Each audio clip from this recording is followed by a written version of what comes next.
যারা একটু হেলদি খাবার খেতে পছন্দ করেন তারা একবার হলেও পাস্তার এই রেসিপিটা ট্রাই করবেন।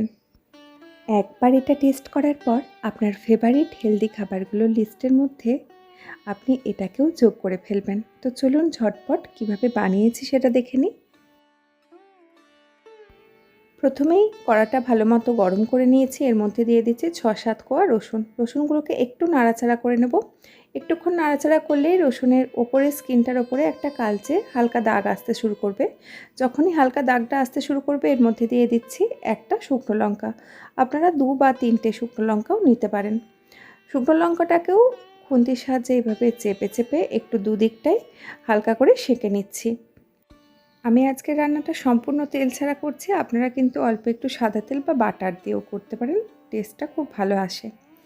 আর দেখুন রসুনগুলোর গায়ে হালকা একটা রং ধরে গেছে, হালকা একটা কালচে রং ধরে গেছে। ব্যাস সব কিছু তুলে নিয়েছি।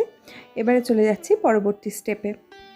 এবার ওই কড়াটাতেই দিয়ে দিচ্ছি 150 গ্রাম পাস্তা। আপনারা আপনাদের পছন্দ মতো যে কোনো পাস্তা ব্যবহার করতে পারেন। নিয়েছি 2টো মিডিয়াম সাইজের পেঁয়াজ, একটা বড় গাজর আর 2টো মিডিয়াম টমেটো। সব কিছু একটু ছোট ছোট করে কুচি করে নিয়েছি। আর দিচ্ছি 1 প্যাকেট সুইট কর্ন।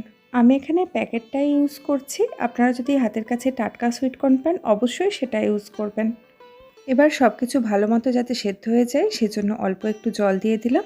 আর দিয়ে দিচ্ছি পরিমাণ মতো নুন। গ্যাসের ফ্লেম মিডিয়াম টু লোয়ে রেখে ঢাকা দিয়ে রান্নাটা হতে দেবো যতক্ষণ না সমস্ত কিছু ভালো মতো সেদ্ধ হয়ে যাচ্ছে। এদিকে এগুলো সেদ্ধ হতে থাক, চলুন অন্যদিকে আমরা হোয়াইট সসটা বানিয়ে নিই। একটা মিক্সার জার নিয়ে নিয়েছি। এর মধ্যে নিয়ে নিচ্ছি পনির। আমি এখানে 200 গ্রাম পনির নিচ্ছি আর মাদার ডেয়ারির পনিরটা ইউজ করছি। এটার টেস্ট খুব ভালো হয়। আপনারা আপনাদের পছন্দ মতো অন্য কোনো ব্র্যান্ডের পনিরও ইউজ করতে পারেন। আর এখানের মধ্যে নিয়ে নিচ্ছি আগের থেকে সেঁকে রাখা রসুন, শুকনো লঙ্কা আর অল্প একটু দুধ দিয়ে এগুলোকে ভালো মতো ব্লেন্ড করে নেব।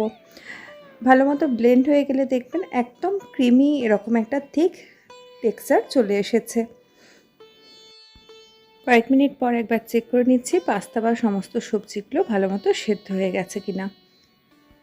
সব কিছু যখন ভালো মতো সেদ্ধ হয়ে যাবে এবার এর মধ্যে আগের থেকে যে পনিরের মিশ্রণটা তৈরি করে রেখেছিলাম সেটা দিয়ে দিচ্ছি। এবার এই পাস্তার টেস্ট আর ফ্লেভারটা বাড়ানোর জন্য বেশ কয়েকটা মশলা যোগ করে দেব। প্রথমেই দিয়ে দিলাম অল্প একটু ইটালিয়ান মিক্স হার্বস, ভীষণ সুন্দর গন্ধটা আসে। আর দিচ্ছি 1 চা চামচের মতো অরিগ্যানো। যে কোনো হোয়াইট সস, পাস্তা, পিৎজা এগুলোর যে মন মাতানো গন্ধটা আমরা ভালোবাসি তার কিন্তু মূল কারিগর হচ্ছে এই দুটো মশলা। সব কিছু ভালো করে মিশিয়ে নিলাম। এবারে একদম লো ফ্লেমে ঢাকা দিয়ে এটা একটু ফুটে ওঠা পর্যন্ত অপেক্ষা করতে হবে। যখনই দেখবেন এটা হালকা হালকা ফুটতে শুরু করে দিয়েছে, ব্যাস আপনাদের হোয়াইট সস পাস্তা রেডি। একদম গরম গরম প্লেটের ওপর নিয়ে নিয়েছি আর ওপর থেকে ছড়িয়ে দিচ্ছি কিছুটা পরিমাণ চিলি ফ্লেক্স।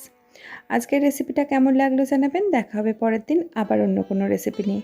ততক্ষণ সবাই সুস্থ থাকুন, ভালো থাকুন, সঙ্গে থাকুন।